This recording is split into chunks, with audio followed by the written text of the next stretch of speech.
loyal to the team. UBK play for keeps. Ain't shit sweet, got soldiers on deck. Damn, my youngin' did a sweep. This a whole nother way. Tell him get the fuck off the beach. I'm in the field with the cleats. He ain't one of us, he a breach. Now come through all black gully jack, man. All them niggas gon' retreat.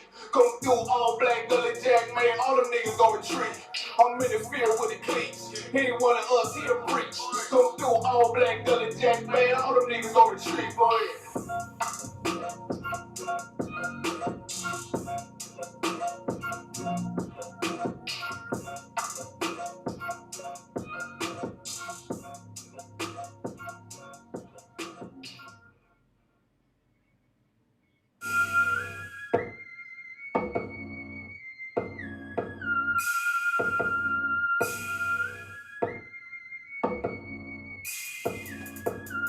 All I wanna do is run it, run it, run it, run it, run it. All I wanna do is run it.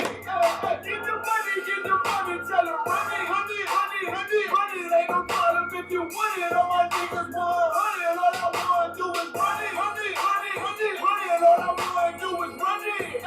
Get the money, tell her run it, run it, run it, run it, run it. Ain't no problem if you want it. All my niggas want it. All I wanna do is run it. Ain't no fit, it's about to be a KO.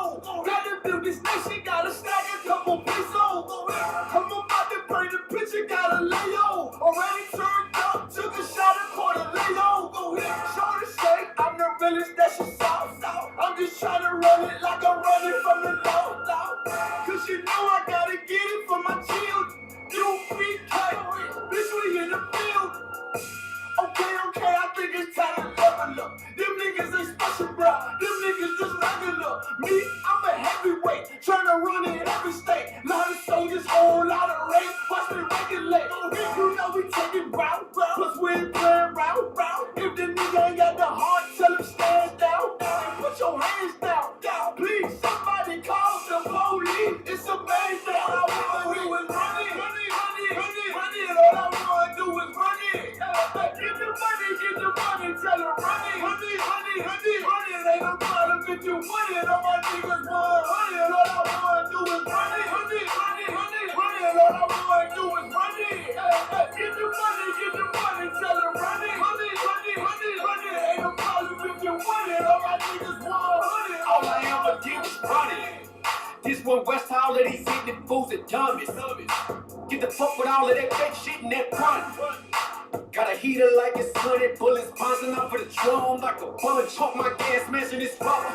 Gun sound like a starter. You knew it's the bitch I hoe and you still had to go cover. Sellouts and undercovers, don't fuck with you fag fuckers. Got shit that's flaked by the double. Splash brothers. Now shit knowing my name when I'm stacking my change. Never package that cocaine cause I don't touch it. Most of my people go the same, but I'm focused on making change. You a brother, so nigga, I won't fuck her. Better choose wiser. This shit look like MacGyver made these new visors. True scholars with this knowledge, yeah, my true lava. You stuck on popping collars with your new dollars. I'm just trying to separate like I got two islands. Run it, all I wanna do is run it. Get the money, tell her run it. Run it, ain't no problem if you want it. All my niggas want it. All I wanna do is run it. All I wanna do is run it. Get the money, tell her run it. Ain't no problem if you want it. All my niggas want it. All I wanna do is run it.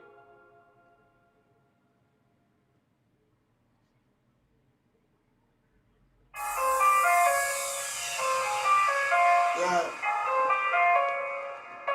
144, yeah.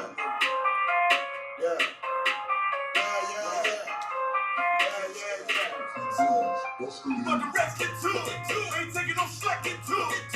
You take a loss, try to bounce back, but you blew it. Let me show you how to do it. Do it, I can prove it. Bro, boy, we can do it. Nigga, ain't nothing to it. Ain't no cows, ain't no excuses. Let's get to it.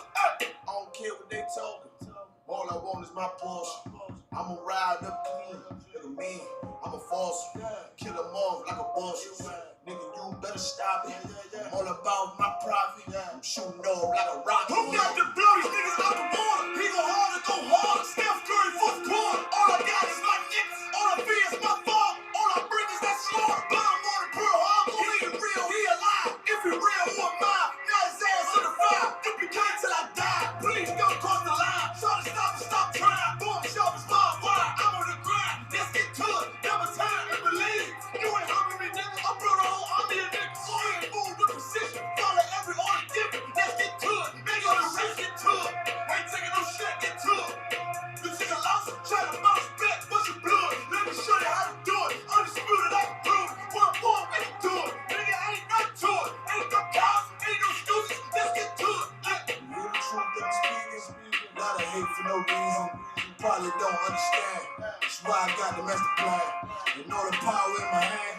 Send the shit on demand. You better watch where you stand. Stay flamed up and ain't changed up for nobody. Then warfare, what you know about? This ain't a rap, it's a message. Ain't a real be respected. Fake niggas like a virus. A lot of niggas infected. I came to correct. Bought a whole bunch of soldiers. Stay moving my discretion. When the rebels in the intro, all the niggas hit the exit. Them niggas get the sprinting. I demand your attention. Cause I'm a nigga, I ain't folding. Plus you know a nigga hold it. Nigga look how I'm rolling. Short check my demeanor. He smooth but cleaner. Flow like Aquafina. He the one that's Serafina. Yeah. I got it delivered. I'm about to have a baby. But I still wanna be. Let's get to it. Nothing comes to a dream. I'm strictly deep. I'm all about the business. Rock solid and relentless. You came to make friends. I came to make a killing. That's why I'm gon' kill it. Leave these niggas hurting. Ain't why I'm fishing, nigga. Do you need a healing? I know you can hear me. I'ma bet you a rookie. Kanye, you a Donald Trump, you a pussy. I'ma kill you a cookie. Ain't nothing you can tell me. I'm too ready. Let's get to it. All right, let's get it. All right, Shalom, a priest and officer of 1,000 Koryas coming at you live once again from ISUPK Reservations, ISUPK Res, man. Follow us on Facebook, Instagram. We're on YouTube. We everywhere, man, where this truth can be put out, you understand? Blacks, Hispanics, and North American Indians, since 1969, the Israelite School of Universal and Practical Knowledge has been bringing out the truth. The truth is this, that we are family according to the Bible. The Bible, the book that they've been used to enslave us, which is a lie. Christianity, which is the doctrine that they used to enslave us, which was used to divide us, blacks, Hispanics, and North American Indians, so-called. You know, so the word command Jehan, the word to the Most High in Christ.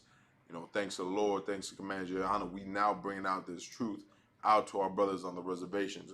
In this class today, what we're going to be going over is specifically how blacks and Native Americans are one people, man. And that's a truth a lot of North American Indians don't want to stomach. It's a truth that, you know, it don't sound nice, man.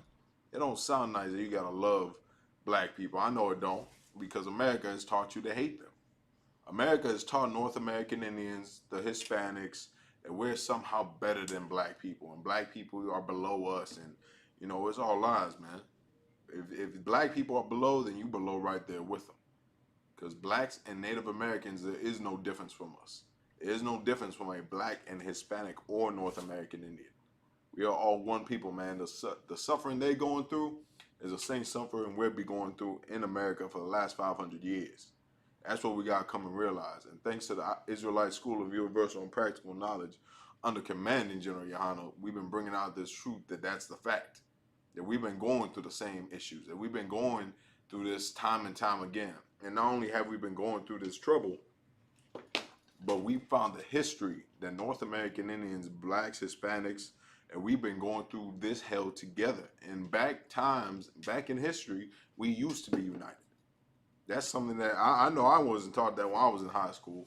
And I was all up in the elementary. They taught you about slavery, the Trail of Tears. They taught you all this nonsense, but you know what they didn't teach you? That blacks and Native Americans united at one point. They never taught you that. They didn't teach you when Christopher Columbus came into the Americas, he knew he had to divide blacks and Hispanics. They never taught you that. They never taught you that the North American Indians viewed black people as their family. They never taught you that in high school. So now you walk up and down the reservation and you see black people in the ghetto going through the same thing that you're going through, and you somehow think that they're not your people, man. The same things that go on amongst our reservations, amongst the res, is the same thing that goes on amongst the ghettos, amongst the barrios. And that's our problem. The North American Indian, we've been cut off from our heritage. That's no secret, man. That's been, as if you know anything about Native American history, you know much of our culture has been stolen away from us. Much of our culture has been hidden from us. And that includes our true identity and who our family is. You want to know why? Because if you're able to divide a family, make them kill each other, make them hate one another, and they'll never come together. And it'll be easy to rule over them. And that's what happened to North American Indians. That's what happened to the black man. That's what happened to the Hispanic man, woman, and child. That they was able to overcome us. And they were able to make us hate each other. Now you got Native Americans talking about some of the Mexicans aren't their brothers. The Puerto Ricans aren't their family.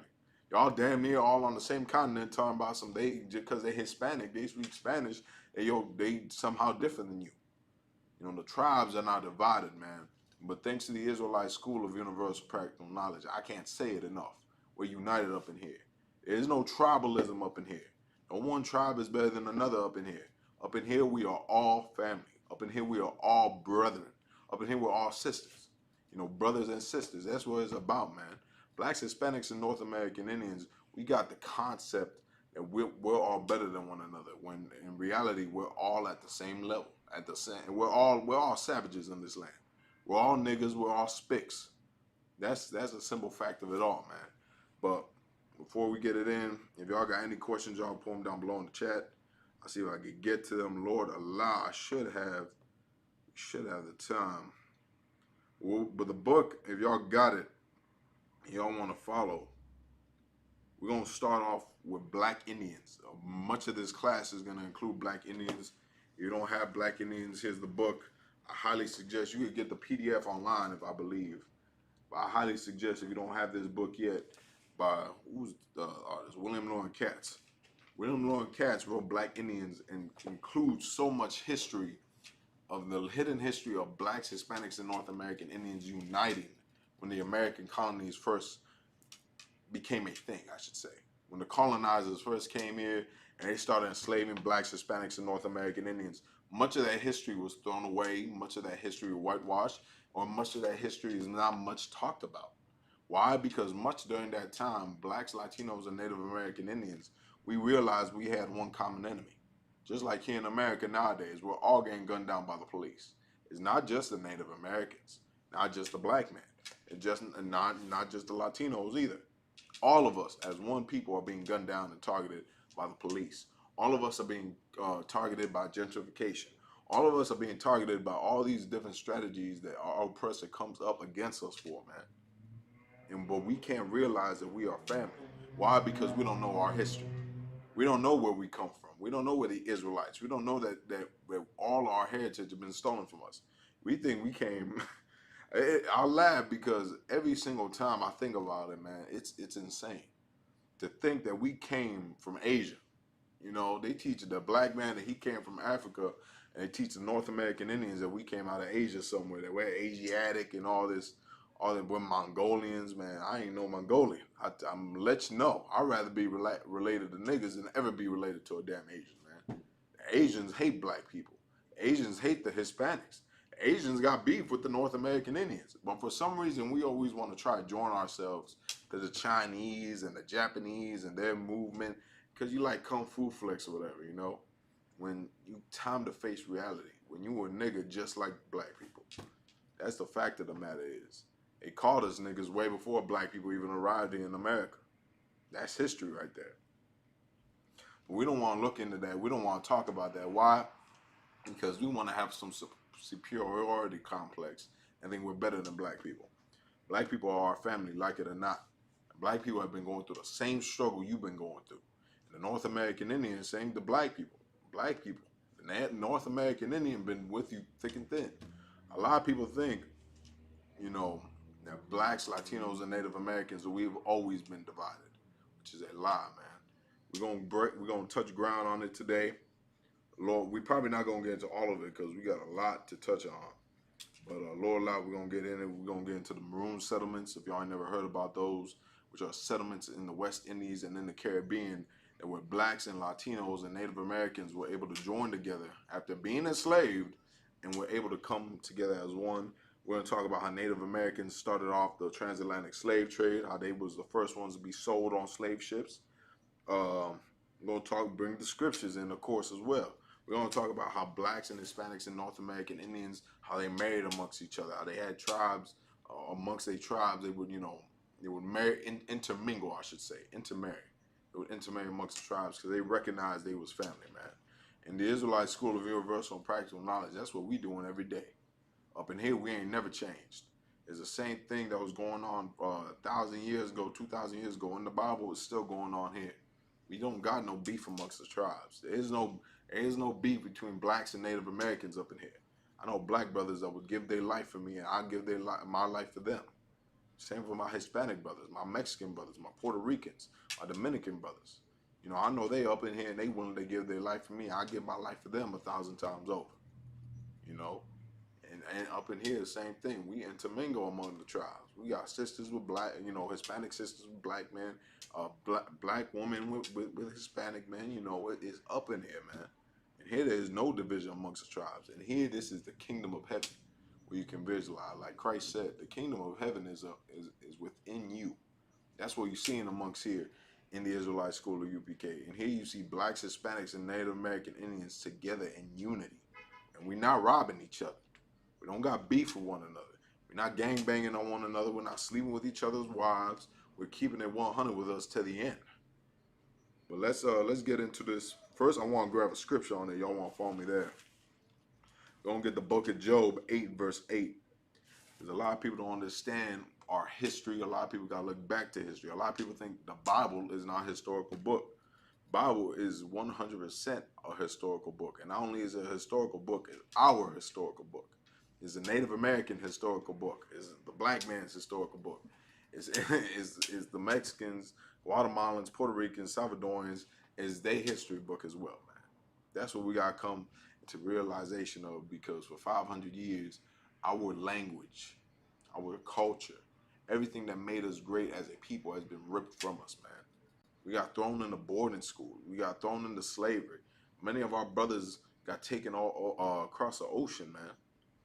You know, same to black people here in America. We all been through the same thing, but we can't realize it because we've been divided and we've been brainwashed by these colonizers, by these oppressors, by these Europeans that are taking control of this land, which is now called America. Follow with me. We're going to get Job chapter 8, verse 8. The book of Job chapter 8, verse 8. For inquire, I pray thee, of the former age, and prepare thyself to the search of your fathers. Now, what is it saying there? Prepare thee, pray thee, remember the former age. Remember the times before. Remember, look back to history, man. Don't look at the oppressor's history and everything he got to tell you. Go search for your history. Go look at the truth that he hidden from you. We all know it's no surprise that the oppressor lied about everything. He lied about how he got America. He slaughtered and murdered and raped an entire continent, man. And then he gonna tell your children in school when they get to kindergarten or first grade that Christopher Columbus came here and he made peace with the Indians and he just lived amongst the Americans.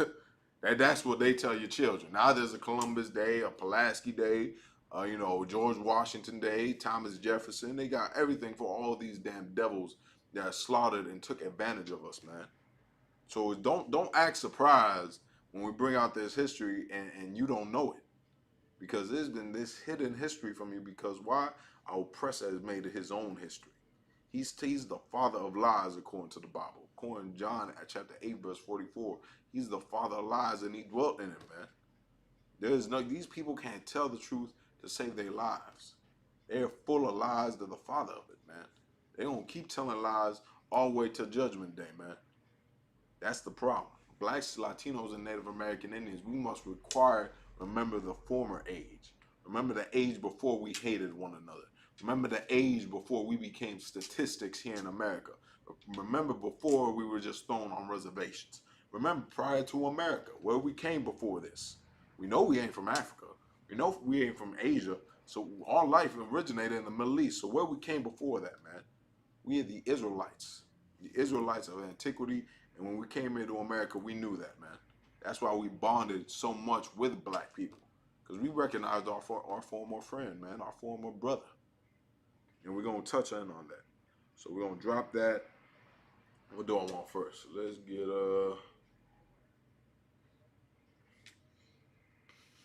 look at Black Indians. Follow me, page 13.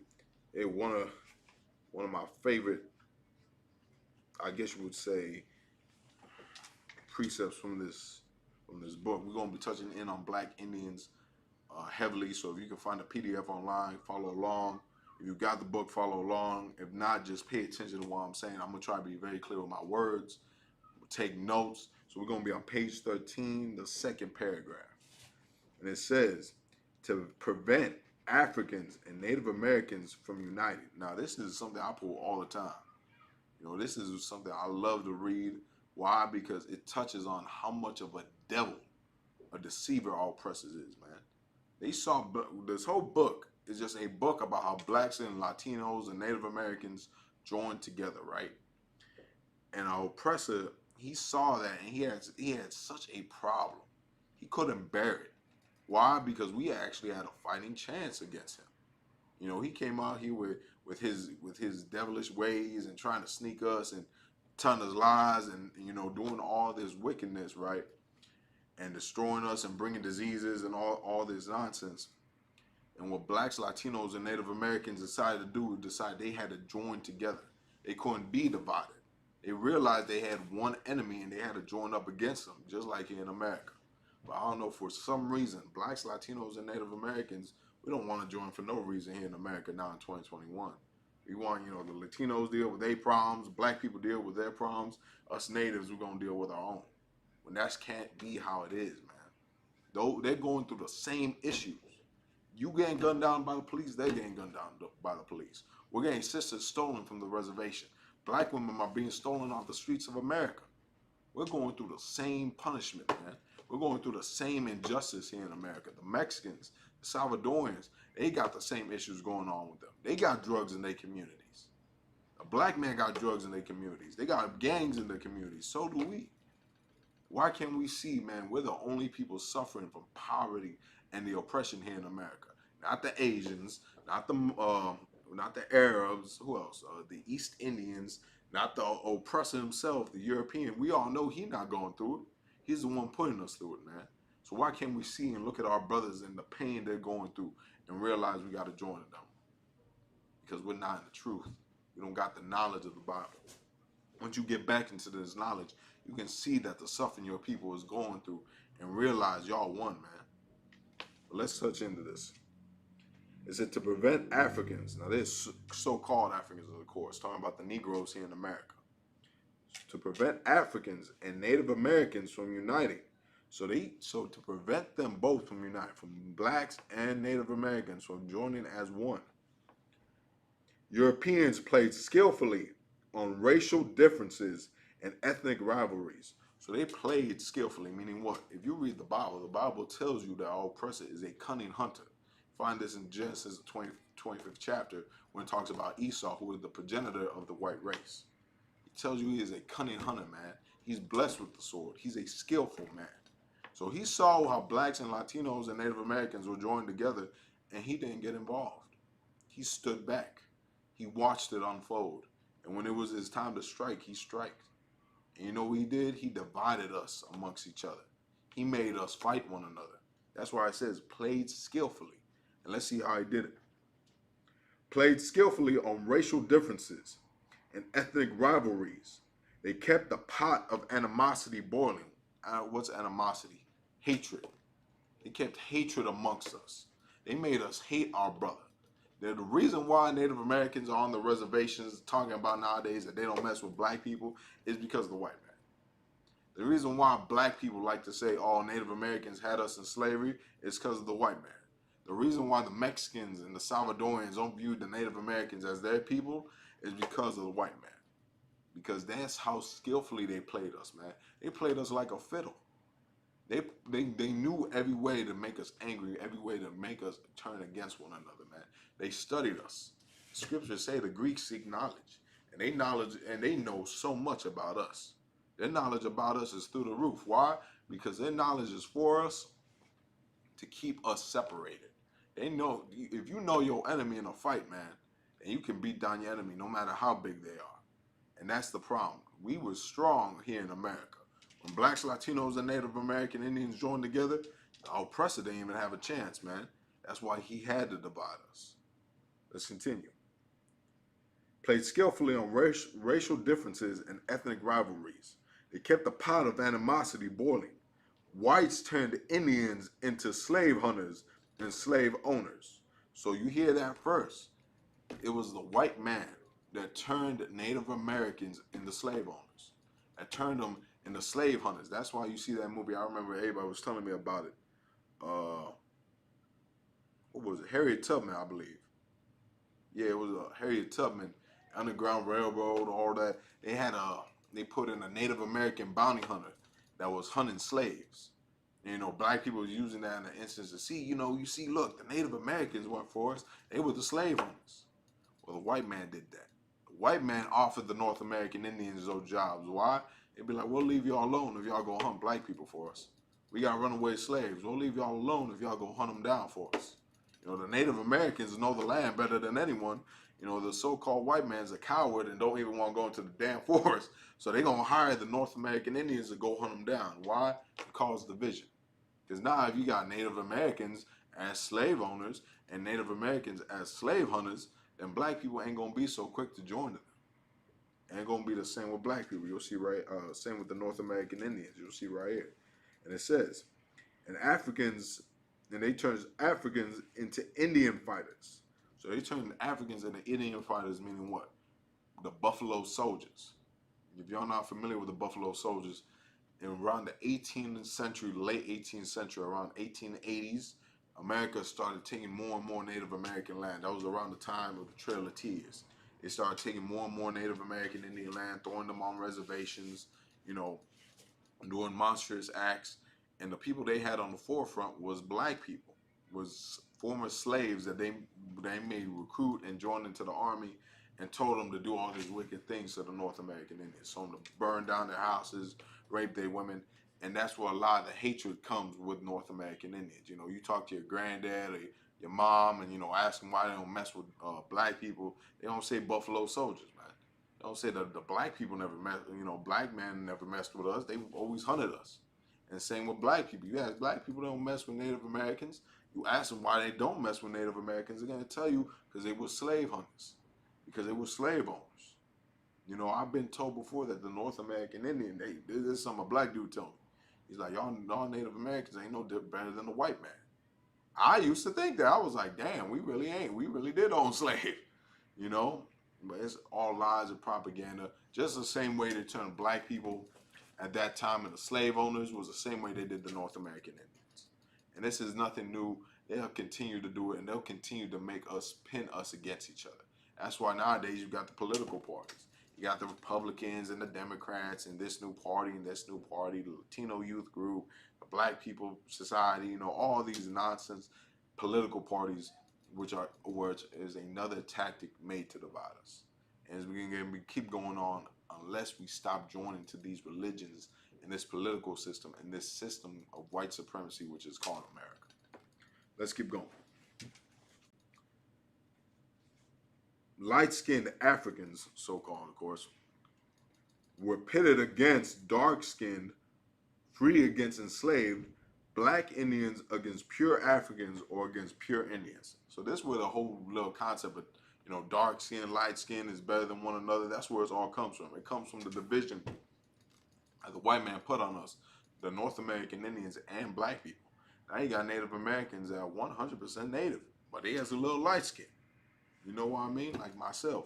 Some people look at me and they be like, so, you got a little white in you, don't you? I'll be like, damn, man. I'll be at the powers. I'm like, no, I don't, as far as I know.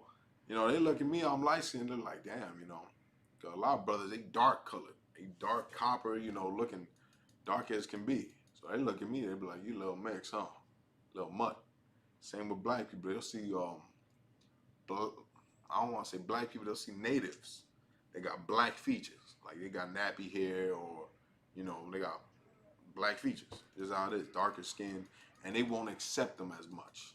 They won't accept a mixed native, quote unquote, as much as they would accept a full-blooded native. And that's not how it is. If your father is a black, Hispanic, or North American Indian, and you're a black, Hispanic, or North American Indian, then you're our brother. But you see, once you go into the economics and the aeronomics and all these lies that the oppressor tried to put on us, he's trying to say, well, look, he's like, well, the mother counts too, so they're 5% Native and 1/18th Native. You can't get lost in that nonsense. You gotta get lost. The Lord did it so simply for us. So what your father is, man. That's in the Bible. The way you determine someone's nationality is not by their skin complexion. We're not gonna judge you up in here. If you think you're an Israelite, you cover up in here and you light, we ain't gonna tell you you're not. we are gonna need to see some proof. You know what I'm saying? We got a ton of brothers up in here that light skinned, man. And you look at them and be like, damn, that's a white man. But according to their father's lineage, according to their history, it's not. They're a black man. They're a Hispanic man. They're a Native American. We do our research up in here. We ain't just gonna let nobody up in here. And that's what we gotta do. And Native Americans at the powwows, I seen them turn black people away so many times. Like, oh yeah, you Native? Yeah. Oh yeah, nah, you too dark. And they look at them like straight up, like they not Native whatsoever. You don't even know them. You haven't asked them a damn question. You just think they perpetrating. But then you see the white man coming in, you know, talking about he 1/18th Native Cherokee. He coming in with the damn $5 Wish war bonnet he got off Wish, and you accepting him like he's your long lost brother, and that's our problem. We got such a problem to turn away our black people, to turn away the Hispanics, to turn away the Mexicans. You know, I've been at powwows sometimes where I've seen other tribes go up to each other and be like, man, I don't see any of your tribe here. You need to go get with them. You know, this ain't for you. I'd be there like, God damn, like he just wanted to come, you know, join, get some fire bread, eat a little bit, but like, damn, y'all just straight, nah, you know, you can't be here. You know, you see your tribe ain't even like really here on this part. You know, you go find your tribe. I've seen it before. I've been at prayers and they've been telling them like, you know, maybe you should go pray with your own tribe. You don't need to pray with us. I'm like, damn. I'm like, you know, I'm a young kid. I'm like, damn, you know, that's like racism right there. I remember thinking it back then, not realizing till I came into the school that that's hatred for one another, man. The Native American Indians, we have so much hate for one another. Even right now to this day, we got beef amongst the tribes. There's certain tribes that don't intermingle with one another or don't show up to the same spot because they got beef from 200 or 100 years ago. We got to get over that, man. Christ told us to love our brothers. Or even the division that they had us back then, pure Indians against black Indians, or slave owners against the Buffalo Soldiers, all that. We got to get over that. We got to forgive our brothers, man, especially realizing now that it was our oppressor that divided us. It was a white man that divided us. Blacks, Latinos, and Native American Indians, we used to be family. That's what we got to come back to the realization to, that we are family. But back then, we treated each other like it. Back then, the Native Americans would accept black people into their tribes. That's why you got so many black people out here that be like, you know, man, well, my grandmother, she a Cherokee Indian, or my great grandfather, he's Cherokee, or my great grandmother Navajo, because we took them in. You know, black people took us in. You know, we was all on the same boat, literally. We went through the same struggles, the same curses, everything that's in this Bible that said it was going to happen to us, it happened, man. And that's where we're going to get to the next part. I know everybody, if you're in the UPK, you've heard this one before. We're going to get to page 27. Now, the chapter is, they fled amongst the Indians. It's an outstanding chapter. Go read it. I believe it's on the second chapter of the book, where it's outstanding how it talks about the North American Indians started joining with black people. But the insert I want to talk about is how they started the transatlantic slave trade. This transatlantic slave trade, a lot of people think it started with black people, you know, with them being stolen from Africa and the West African islands and all that. That is not the case. The transatlantic slave trade started with the Puerto Rican Indians, so the Taino Indians, if you're familiar with. So they started with the natives of the Americas. A lot of people don't know that. A lot of Arawak Indians were taken into slavery. A lot of different natives all on the coast of the Americas were taken into England, taken into France, taken into Italy. A lot of people don't know that. Why? Because the white man don't want us to know that. Okay, if you're like, damn, we got put on slave ships. Black people also got put on slave ships. I'm seeing a little similarity there. Like, damn, we got put on slave ships, so did black people. We got put in slavery, so did black people. We got our nationality and our language stolen from us, so did black people. We had a religion forced upon us, so did black people. But you see, that's why they can't let us know these things. That's why they must keep the Native Americans divided from black people. That's why they must keep black people divided from the Native Americans. Because once we get back into that mindset, once we get back into that original culture of being amongst one another, loving one another, giving our daughters to one another, giving our sons onto each other's daughters, you know, being married and drinking and eating, you know, amongst each other, it's over with. I was at the Lord's 52nd annual Passover, man, with nothing but blacks, Hispanics, and Native American Indians. And when we was in there, man, the bond in there was unbreakable. Blacks, Hispanics, and North American Indians, we was all deep in there. We didn't have to worry about nobody getting robbed. And nobody to worry about no shootings. We didn't have to worry about nothing. It was just all us together, just united. It was like a giant family reunion, man. Brothers I haven't seen in years or months, we was able to dwell together once again, man. My Hispanic brothers, my Mexican brothers, my Salvadorian brothers, my Puerto Ricans, my Dominicans, my black brothers. It was all there, and they treated me like family. Damn, they giving me the clothes off they back if I needed it. And same to them. Because that's what happens when blacks, Hispanics, and North American Indians come back together. Once we come back together in truth and in knowledge that the Lord bestowed upon us, then it's over with. Let all Native Americans and blacks and Hispanics get into the Israelite School of UPK. America won't last a second, man. That's the problem. That's what we don't realize. We want to be so divided and think that we're the Native Americans, that we're special just because we're native to this land and black people aren't native. If anything, the black people got more rights to this land alongside of us. They got more rights to the land than the white man. Because black people ain't asked to be here. Black people came here and suffered right alongside us, man. They put black people into slavery right next to us, and that's what we're going to get into. So follow me. We're going to get, it began with Columbus, page 27. Follow me there. If you're in the UPK, this is a basic milk breakdown, this page right here. So be very familiar with it. We're also going to get Deuteronomy 28, so hold that as well. Come along with me with page 27. It began with Columbus. For the people of the Americas, the arrival of Columbus was hardly a blessing. So the arrival of Columbus was hardly a blessing. We all know that.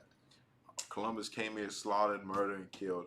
This is nothing new. On his first day, October 12th, 1492, the explorer wrote in his diary, "I took some of the natives by force." He later found the original inhabitants to be tractable, peaceable, and concluded there is not in the world a better nation. Why would he say that? Because the North American Indians and the Hispanics here, when he came, were following the laws of the Lord. If you go read, read the book, Lost Tribes and Promised Lands. Go pick up this book as well. This is a classic book. Or you pick up The View of the Hebrews. View of the Hebrews, both. View of the Hebrews, Lost Tribes and Promised Lands, talks about when a white man first came over here and met the North American Indians, that he found us practicing the Hebrew culture. He found us practicing Messianic culture. He found us practicing the laws of the Bible. He found us with the fringes. He found us with the frank and myrrh. He found us keeping the Sabbath days, keeping the Day of Atonement, calling the Creator Yahweh. You know, he found us keeping the laws of the Lord. That's why when Christopher Columbus met us, he said, damn, there ain't no better nation out here. Why? Because Christopher Columbus is a damn Christian. And he knows that they're the one, that the Israelites are the North American Indians. He was sent here on a mission by the Pope to enslave the North American Indians. That's in Lost Tribes and Promised Lands as well. And he knew that America existed. You know, he didn't think the world was flat. He knew America existed and was sent here on a mission to enslave the North American Indians. Sent here to enslave the Hispanics, man. And it's all a setup. It was all set up to divide us, to keep our nationality and take our culture away from us. Let's continue. Concluded there is not in the world a better nation. His response as a European was to say that Indians must be made to work and adopt our ways. Isn't that the same thing they said about black people? They said, man, these black people, you know, they gotta be slaves. That's that old manifest destiny talk, that old Darwinism talk, that we're the superior race and every other race gotta bow beneath our feet. But they don't do that to the Asians. They don't do that to the Arabs. Oh, you do it to the Arabs or the Chinese, you're gonna deal with tanks and armies and jets and all that. But they can do it to niggas. They can do it to the savages on the reservation. They can do it to the spicks and the wetbacks that ain't got a home. That's who they can do it to. That's where you gotta come to the realization to. The Native American Indian, we ain't no better than black people. we got put in the same predicament, the same hellhole, right alongside them. We was forced into slavery. We were forced to do this work, man. We was enslaved by the sword. We was enslaved by our oppressor, man. Blacks, Latinos, and Native American Indians, our oppressor enslaved us, man. He took our nationality away from us. He took our culture away from us. That's what we are coming to the realization to, that our oppressor has never loved us. That he treated us, the Native Americans, the same as he treated black people. And once you realize that, you'll realize you can't love him. You gotta love your black brothers. You gotta love your black sisters.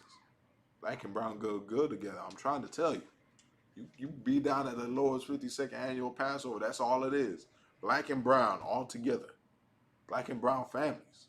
Black and brown brothers all kicking it, man. It's outstanding. If you wasn't there, Lord be with you, man, because it was something to behold. It was something outstanding. I can't wait for the 53rd, man. But let's keep it going. The Christopher Columbus, whose unique seamanship and courage had opened the Americas to European penetration, also began the transatlantic slave trade. Now, this is talking about how Christopher Columbus, yeah, they say all the, he was a good seamanship, blah, blah, blah. Well, he also started the transatlantic slave trade. And he started it with the Native Americans. He started it with the Hispanics. That's what we don't realize. Blacks, Latinos, and Native American Indians, we all went on slave ships. Black people, they had you picking cotton here in America.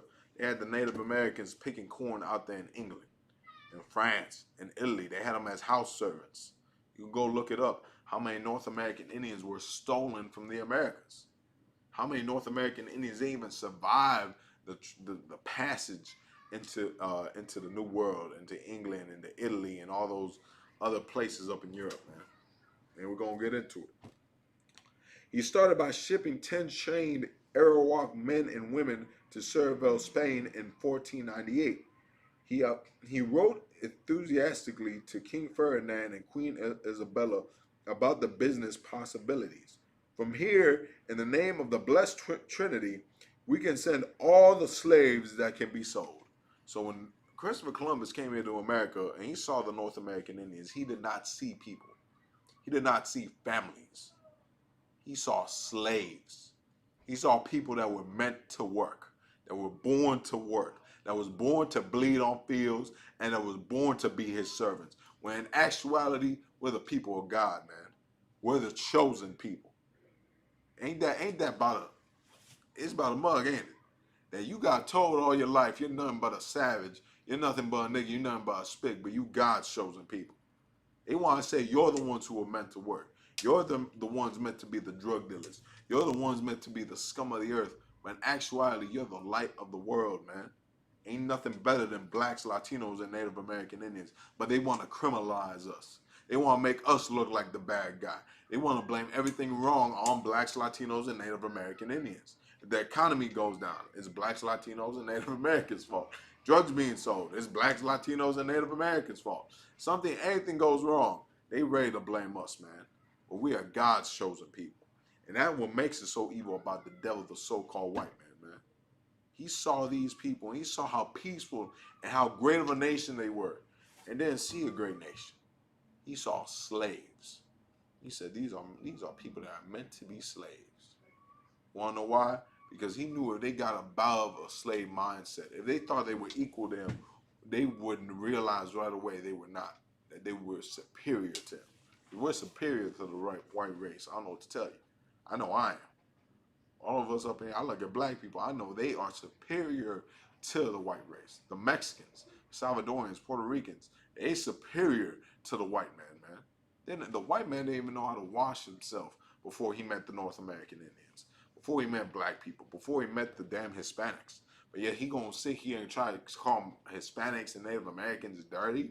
He gonna sit here and try to tell black people that they're bums when they didn't even know how to wash themselves, man, before they met us. Before they enslaved us and we had to teach them. Let's keep going. When he loaded 1,100 Taino men and women aboard the Spanish ships, the crowding and the stormy Atlantic crossing took a fearful toll. Only 300 survived, but Columbus and Spain had decided to continue the profitable slave trade from the Americas. Sarajevo became the slave capital of Spain. How come you never hear about this? This slave trade continued on. They don't even have an exact number. We want to know why? Because when black people were put into slavery, they took their names down. They said, "What's your name?" Okay, yeah. But when the North American Indians were bought into slaves, they did not take no names. They simply brought them out to Sarajevo and just take what you want. Take what you want. How much? All right, go ahead. Take him $20, $10, and just took the North American Indians. And now we don't know how many of our brothers are lost, man. There's so many of our brothers from Colombia and Brazil out there in where is it at? I believe it was the Netherlands the last time I checked. There's so many of our brothers out there, like the scripture says, we're going to be divided amongst the four corners of the world. We don't even realize it, man, that the Lord did this to us for a specific reason. And it's in the Bible. It's in the Bible that the North American Indian and the Hispanics and black people will all be put on the slave ships. And we're going to get it. Follow me, Deuteronomy 28, verse 68. We'll check the classes. For any questions. So you got any questions, feel free to pull them down below. And if I could, once again, remember, like, follow, share, comment, all that. Get this out there to all our brothers on the reservations, all our sisters, all our black people, all our Hispanic brethren. Let them know that we are all family, man. Let's continue.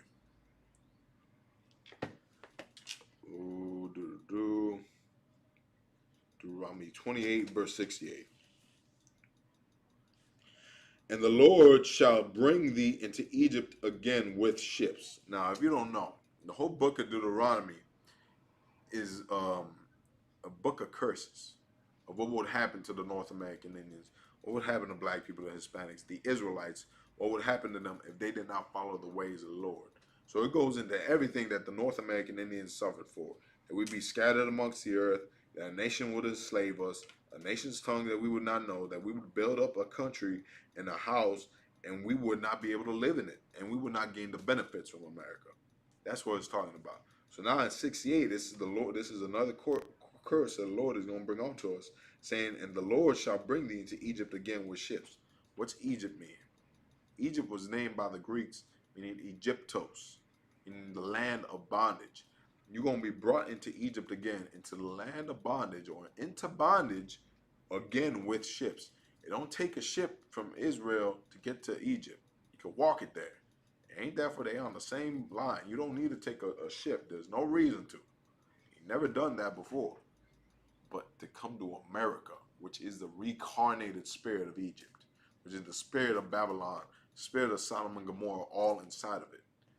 That you have to take a ship to.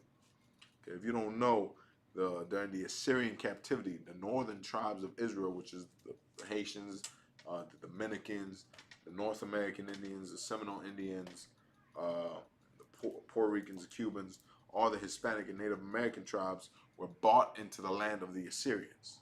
They were forced into the captivity of the Assyrians. They said to themselves, we're going to separate from them, and we're going to go onto another land where we could serve our God, what we call Osiris, which is America. Let's keep going. You can find that.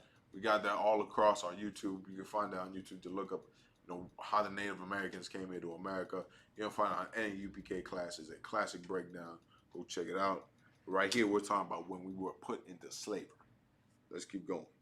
Verse 68, and the Lord shall bring thee into Egypt again with ships, by the word whereof I spake unto thee. Thou shalt see it no more again. So we would no longer see our homeland. We would no longer see the place we once called our nation. And there you shall be sold unto your enemies for bondmen and bondwomen. Exactly what we just read with black Indians. We were taken from our land. We was taken from the West Indies. We were taken from the coast, the Caribbean. We were taken from all the colonies of the Americas. All of America we were taken and sold unto other nations. They even found remnants of a Mayan slave ship. You understand that a slave ship that was filled with Mayan Indians inside of it, man. Blacks, Latinos, and Native American Indians, our culture has been stolen from us and been ripped from us. All this history that is you're now learning, you're listening, you're like, God damn, we were put into slavery and you never even knew about Not only were you put into slavery, you were shipped on ships, just like who? Just like black people, just like the Hispanics. Let's keep going. For bondmen and bondwomen, and no man shall buy you. What that no man shall buy you, no one's going to save you from this. No matter what you did, there was nothing that could save you from the colonizing of America. And many tried. Many North American Indians tried buying freedom. Many North American Indians tried living amongst white people. Many North American Indians tried marrying white women or marrying white husbands, thinking that it would escape them from the curses of America, thinking that they want to have to be slaves and be subjugated to this place. Many of them conformed to Christianity, conformed to Catholicism, thinking that they could escape America, man, when America could just consume them like it can consume the rest of us. But up in here in the Israelite School of Universal and Practical Knowledge, we are broken free of America. We're broken free of her curses, man. We are broken free from her by breaking away from this society. Now we don't follow her religions. We don't follow her Republican or Democrat, her political system, her economic system. We follow our ways. We follow the ways the Lord told us to do. You want to separate from America? It's not going to happen by you going all the way to Antarctica or all the way to China, because no matter what, he controls this entire world. The way you do it is by separating yourself from his religions, from his philosophies. That's what it's going to take. It's going to take you to stop getting high. It's going to take you to stop being a selfish bastard and learn to love black people and learn to love the Hispanics. Let's drop that and let's get to Bubbly. We're going to get the third chapter on page 35. Now, this is one of my favorite parts of the book. This, where it talks about, it's called Between the Races, We Cannot Dig Too Deep of a Gulf. Meaning what? We can't divide them hard enough. We need to divide the North American Indians. We need to divide the Hispanics. We need to divide black people so that they never remember who they are. That's exactly what they did to us. You want to look around nowadays why North American Indians don't kick it with black people? You're about to see it right now. Because we were united at one time. At one time, we were powerful than the Americans, than the so-called European. He couldn't stand us coming together. He couldn't stand us living and marrying one another. There was Native Americans that married black women. There was black brothers that married Native American women. Why? Because that was our love towards each other. That we would bring black people into our tribes and say, you know what, man, you see my daughter right here? Go ahead, you can have her. Go ahead, that's my gift upon you. If she wants to marry you, be married. Same with black men. Black men will come, oh man, we're the same with you. If you have a son, go ahead, get him to one of my daughters. And that's how we that was a way of making a treaty amongst us. That was a way of making peace amongst us. And that goes all the way back to the Bible. And blacks, Latinos, and Native Americans, we mingled amongst the tribes. That we was cool with one another, man. But let's keep going. We're gonna start at the beginning at page 34, where it says, Between the races, we cannot dig too deep of a gulf. Chapter 3. Follow me in Black Indians. And it says, in 1522, Europeans in the Americas first learned that slavery did not easily or painlessly lead to enormous wealth. Meaning what? When they enslaved us, we wasn't going quietly. It wasn't an easy thing to do to enslave Native Americans or black people. But once they started to enslave us, we realized that we are both being enslaved. Just like here in America, we gotta come to the realization that we're both being hunted. We gotta come to the realization that the black man's hurting just like I am hurting. That the North American Indian is going through the same thing that the black man is going through. The same thing that the Hispanic man is going through. The Mexicans, the Salvadorians, they all going through the same type of hell that black people are going through, that the North American Indians are going through. But we can't realize that, man. We can't accept it. Why? Because we hate one another. Because we can't stand one another. That's our problem. That's why I'm saying right here, they learned the hard way that enslaving people don't come painlessly. It don't come easily. Why? Because they're going to band together. You were trying to enslave two people, but they banded together. What do you do now? Divide and conquer. You divide them. Anyone that is a strategic person or a man of war You know the way to divide an enemy. If you have two enemies against you, make them fight each other. Then you don't gotta lift a finger. You won't have to fight the North American Indian if you got black people fighting them. You won't have to fight black people if you got the Native Americans fighting them. You won't have to fight the West Indians if you got the Dominicans fighting them. That's how the world came to play. That's why you got Puerto Ricans hating Cubans. That's why you got the Puerto Ricans beefing with the Mexicans. That's why you got the Guatemalans beefing with the Mexicans. We got the Colombians not kicking it well with the Brazilians. That's the whole point, man. They divided the tribes because they knew once we came together, it was ruthless. It was bloodshed. It was warfare. Let's go.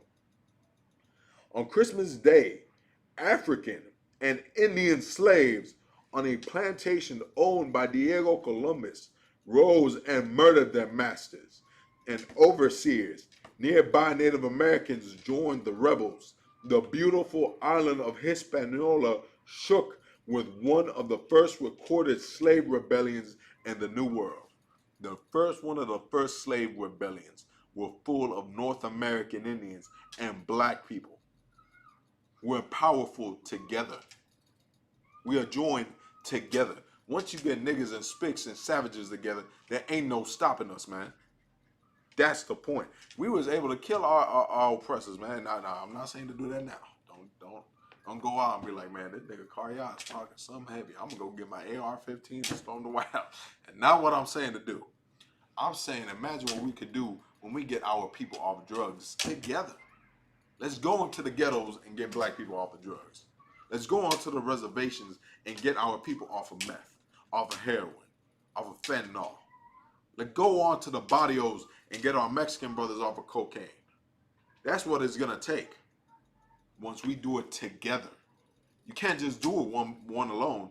We're not gonna get out of America. We're not gonna free ourselves by having black people in there. We're not gonna free ourselves by just helping the Mexicans. We're not gonna free ourselves by just helping the Salvadorians, the Puerto Ricans. We're not gonna help ourselves by just helping natives. You gotta help the niggas too. You gotta help the savages. You gotta help the spics and the wetbacks. That's what it's gonna take. It's gonna take for you to be selfless and love your brother. You had some Mexicans, you had beef in the past, put that down. You had black people that you're not cool with, put it down. Put the beef down. You had Native Americans that you know were racist or whatever it is, or you had beef with. Put it down, man. Put it to the side and learn how to be a selfless bastard and stop being a selfish bastard. You understand? That's what it's going to take. It's going to take for us to love each other once again, man. It's going to take the power of the Lord up in the Israelite School of UPK to teach men and women, both black, Hispanic, and Native American Indian, how to love each other once again. And we do it in here 24/7. We give our last breath, our last dollar onto any black, Hispanic, or Native American. It don't matter what tribe you are. It don't matter who you are. Whether you're Salvadorian, Mexican, Puerto Rican, Guatemalan, black, Native American. If you are a brother, we got it for you, man. That's what Commander General Hunter has taught us since 1969. Let's keep going. The conspiracy had spread across the sprawling sugar plantations. In the weeks before Christmas, patiently the plotters waited until Christmas Day when the planters and their families would be bloated with food, soaked with liquor, and too weak or sleepy to offer much resistance. And then they struck plunging into the night to kill whites and find their freedom, man. That's the story of blacks, Latinos, and Native American Indians. Once we join together, there is no stopping us. Once you get black and brown in one building, man, there ain't no stopping us. Once you get us to see eye to eye, there is no coming against us. The scriptures say that I cannot break the bonds between Judah and Ephraim. That's what the scriptures say. Talking about what? How blacks and Latinos and Native Americans won't be able to be divided by our oppressors once we're here together. Once we sit amongst each other. Once you got the Native Americans sitting down with black people, it's over with. Once you got the Native Americans sitting down with the Mexicans and the Guatemalans, the Puerto Ricans, the Haitians, the brothers in the West Indies, it's over with. But you see, we want to be selfish. We want to not love our brothers. So many Native Americans don't even want to love themselves. That's our problem. We're not going to make it out of America. We're not going to make it out of this hell, out of this oppression without your brother. You're not going to make it out of America. You're not going to make it out of this poverty without the black man. You're not going to make it out of this poverty, out of this oppression without the Hispanics sitting right next to you. That's what it's going to take. It's going to take you to love your brothers once again because you see the power we can be in. And that's why I saw the Lord's 52nd annual Passover. I'm a North American Indian, just like many of my brothers. And I sat there, I was like, good night. I was there surrounded by my Mexican brother, by my brothers from El Salvador, by my brothers from Puerto Rico, my Dominican brothers, my Haitian brothers. It was all there, man, and I felt more at home than I ever will again. We were all kicking it, drinking it, and eating and keeping merry. And if I needed money, brothers was quick to give it to me. If my brother needed money from me, I was quick to give it out. There were sisters amongst there being with black women, being with black men, being with Hispanic brothers, being with Native American brothers, seeing the marriages come amongst one another, man. It's something powerful and something so beautiful that we got to come back to. Guys, that's another thing. The way they divided us was dividing Native American men from getting away from black women, from getting black men away from Native American women. Because that was, like I said before, a peace treaty. That was a form of, how should I put it? It was a form of politics. By you marrying my daughter, you are now marrying into my family. By you marrying into my son marrying your daughter, you are now marrying into my family. We are now one people. That's what the symbol about it, I should say, was about it. It was all symbolic. By me giving you my daughter, now we are family. By you giving me your daughter, now we are family. Now we are coming into one. Now we got an arranged marriage going on. Now as a black native, now we in the game. Now we're family. Now we're blood tied in it. Now, not only have you given my family a gift unto me, but I have given one back to you. That's what we got to realize. We got to join blacks, Hispanics, and North American Indians together. Make it with black and brown love.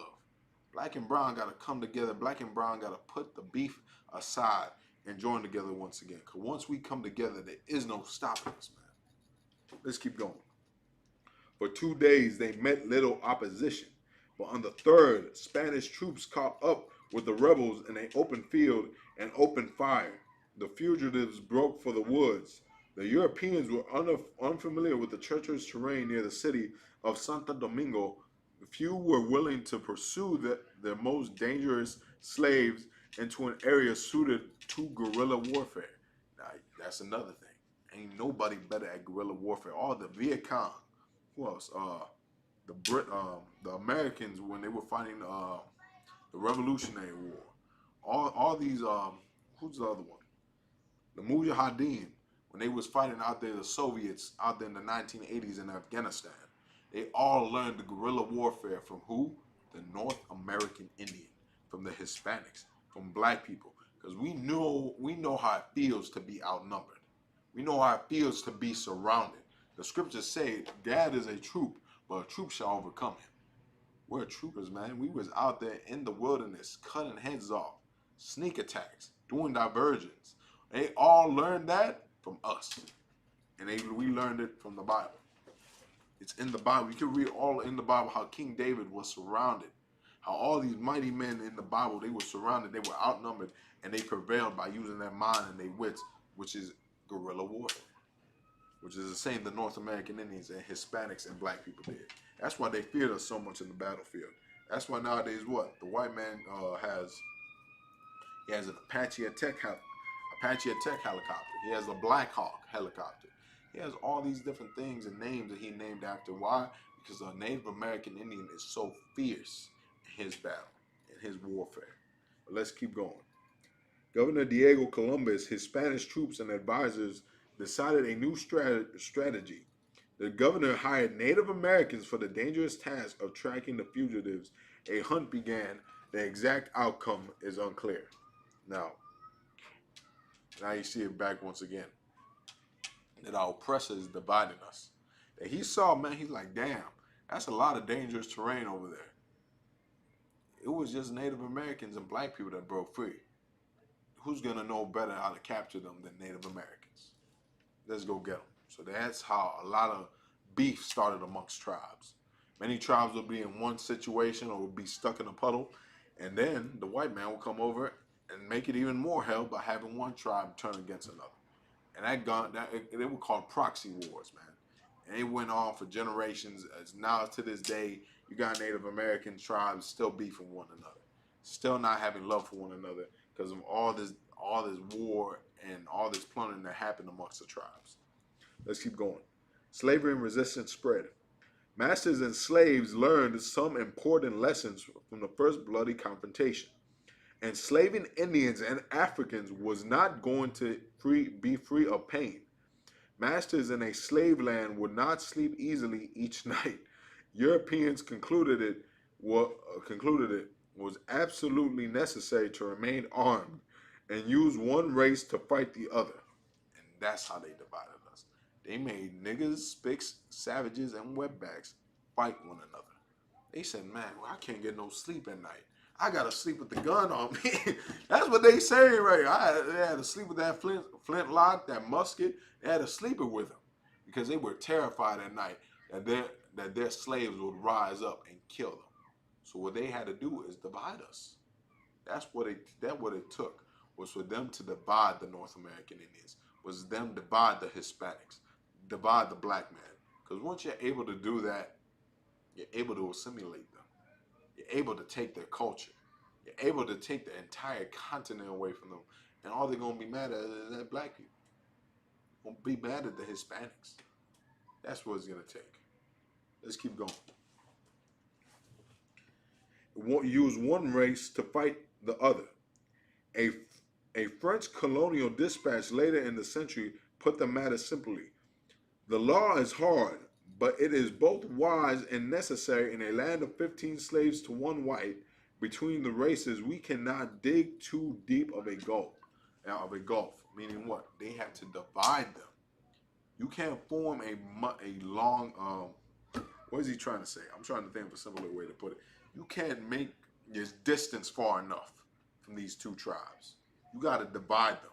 Because once you divide blacks, Latinos, and Native American Indians, they won't join together. They won't kill you at night. They won't, that's why even in the 60s and the early 70s, many of the Native American movements, they wanted to join with black people and Hispanics, and they weren't able to. Why? Because even back then, our oppressor mingled up with them. Even back then, we joined with the Asians, no problem. We joined with the white man, no problem. Sing the Rainbow Coalition, sing We Shall Overcome. Yeah, we're going to do all that. But you better not join with them niggas. Better not join with them spics. Because then that's a problem. We get them like flashbacks to see that. They're going to be there like, damn, these niggas back at it once again, joining forces. And it's in the Bible. Don't think I don't got it. It's in the Bible. Let's keep going. We're going to get to there once we finish this page up. The enslaved also learned some lessons. Their owners would rise to any level of violence and arm anyone to protect bondage and their grip on the Americas. Europeans would throw their own soldiers into the fray or hire Indians living nearby. Slaves began to reason that their success might depend upon their ability to make friends among neighboring Indians. Friends do not hunt friends. That's what it takes. It takes Native Americans and black people coming together. Why? Because friends don't hunt friends. If you in the American police force, you in the Chicago PD, the Winnipeg PD, California Police Department, I don't care which one you're in, get out of it now. Because that's all you do is hunting your friends. It's hunting your brothers. You think you're making a difference, but you're not. You're protecting the scumbags that are killing your brothers every day in the streets. And they use you as an example. They be like, oh man, we're not racist, Teddy over there, he Latino. Yeah, he a Cuban over there, we not racist. Yeah, I know what we did. We shot a kid like 25 times, but Tony over there, he is Cuban to the foot, man. I'm telling you right now, he makes some plantains. Same with black people. They be like, oh man, we're not racist, You got a black guy right there. You see, he a black cop. How many of those you see? That's how they do us, man. Blacks, Latinos, and Native American Indians, you want to make a change. Get out of America's police force. Get out of the military. Get out of the political system.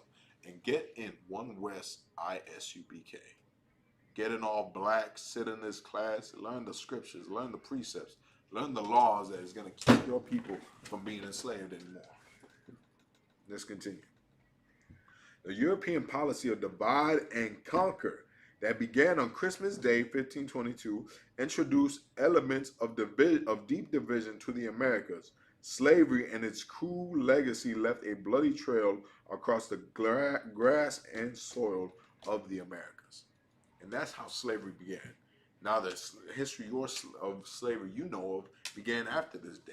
Because they was like, God damn, man, for these last few years, Native Americans and black people have been giving us hell. So they said, we got to divide them. They must stay divided. Why do you think the Native American Indians are so pushed out onto reservations far from black people? Because they was right next in the ghettos with them. They would realize, damn, we going through the same thing. Why do you think they had to put a language barrier and enforce Spanish on the Hispanic brothers? Because they living right there in the same neighborhood, but they don't speak that good of English, so they like, yeah, these black people, they up to no good. We at war. Because they must divide us. They did everything they could to divide us. They put up language barriers. They put up political barriers. They put up religious barriers. They put even colorism in us, man. As for us in the Israelite School of UPK, the natives that are with us in the res, the natives, the Hispanics that are with us, we're going to love black people. We're going to love our black brothers and our black sisters. That's what it's going to take. You know, that's what it's going to be up in here. We're going to join together with our family once again like Christ prescribed. And we're going to get one scripture and then we're going to wrap it up. Follow me to Psalm. They're one of my favorite scriptures, Psalms 2 verse 2. The book of Psalms chapter 2 verse 2. Follow me there. I could once again, if you're watching online, please like, share, get this video out there to all our brothers on the reservations, to our black brothers that don't know the Native Americans are their family, to our Hispanic brothers that don't know black people are their family. Get it out there, man. You got someone that think they know something about the Bible, or you think they know something about the Native American history, or about black history, about us being joined together, send them this video, man. Get this out there. Let it be known what the Lord is doing out here in the Israelite School of Universal Practical Knowledge under command of Jerry Yohana. We raising up blacks, Latinos, and Native Americans back to their power once again. So, what was it? Psalms chapter 2, verse 2. Follow me there. I thought I had it for a second. It's a lot. It's Psalms, the second verse. Here we go. So it says, in the book of Psalms, chapter 2, verse 2. The kings of the earth set themselves, and the rulers take counsel. Meaning what? Who are the kings of the earth? Our oppressor. You're going to read in the Bible, it talks about 666 is the mark of the beast. 666 being the 666 white men that run this entire earth. The politicians, the bankers, the people, the billionaires, all of them, they are the ones that run this earth. You understand? So it says right here in the Bible, again, talking about them, referring to them, the kings of the earth set themselves, and the rulers take counsel together. So they sit amongst each other. They sit there like in UN meetings and take meetings about what? Let's see. Against the Lord and against his anointed. Against the Most High, like we just read. They sit and they make treaties. All these treaties and policies and things they made and political decisions that they made about the North American Indians, they made it. So they made it amongst each other. You get what I'm saying? They held a meeting and said, you know what, we got to divide niggas and spicks. You know, we got to divide these savages and these spicks. We got to divide these savages and these black people because it is getting too hectic up in here. They're joining together. They're killing people. They're breaking free from their slave owners. Like this is insane. And so they made all the, like you just read in the Bible, they said amongst themselves, they hold counsel to divide us. They want to divide black people. They want to divide the Hispanics and the North American Indians. Why? So we can never join together. That's why I said what? We take counsel against the Lord and against his anointed. Let's keep going. Saying, verse 3, let us cut their bands asunder. What are the bands that it talks about? Our unity. The unity that is between blacks, Latinos, and Native Americans. Our history that we had. our love that we had for one another. They're saying cut them bands off. It sent them asunder, meaning what? Throw them out the way. All the history, all the culture that we had, and the love that we had as blacks, Latinos, and Native Americans for one another, it's gone now. You can't find it. You go up and down the streets of the reservation, the barrios and the ghettos, there's no love for one another. Not just for natives and blacks, but for natives and natives. Natives, us as a people, ain't got no love for each other. The Hispanics ain't got no love for each other.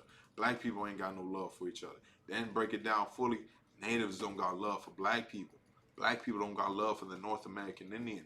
The North American Indian ain't got love for the Hispanics. We are 100% divided in this land. And they plan worked.